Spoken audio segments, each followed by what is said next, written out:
மக்களே இந்த கொஸ்டின் என்னென்னா இந்தியன் வந்து 5 முட்டைகள் அதாவது 5 டசன் முட்டைகள் வாங்குறாரு. ஸோ ஒரு டசன் அப்படின்னு பார்த்தோம்னா எவ்வளோ வரும்? ஒரு டசன்னா 12 வரும். ஸோ இதெல்லாம் நம்ம மறந்துட்டு தான் நிறையா பேர் எக்ஸாமில் தப்பு பண்ணுறோம். ஸோ ஒரு டசன்னா 12, அப்போ 12 60. மொத்தம் எத்தனை முட்டை வாங்குறாரு? 60 முட்டை.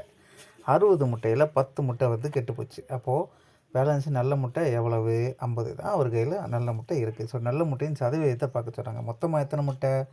60 முட்டை. அதில் எத்தனை முட்டை நல்ல முட்டை? 50 முட்டை. ஸோ 60ல் 50ன்றது எத்தனை பர்சன்டேஜ்னு கேட்டிருக்காங்க. ஸோ 100ஆல் அப்படியே மல்டிபிள் பண்ணுங்கள். இந்த ஜீரோவும் கேன்சல் பண்ணி இந்த ஜீரோ கேன்சல் பண்ணால் என்ன ஆகும்? ஸோ இந்த ஜீரோ எங்கே போடுங்க, இது 500 ஆயிரும்.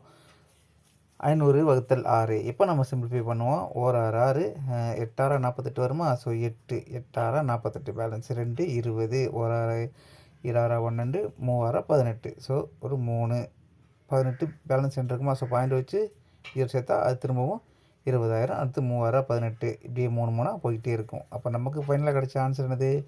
83.3% தான் நமக்கு கிடைச்ச ஆன்சர். ஸோ அதை நமக்கு கரெக்டான ஆன்சர் பார்த்தீங்கன்னா 83.33%. இதுதான் நமக்கு கிடைச்ச ஆன்சர். ஸோ இது சிம்பிளான கொஸ்டின் தான், ஆனால் ரீசெண்டாக நடந்த ஒரு எக்ஸாமில் கேட்கப்பட்ட கொஸ்டின் தான். ஸோ படிச்சுக்கோங்க, ஹெல்ப்ஃபுல்லாக இருக்கும்.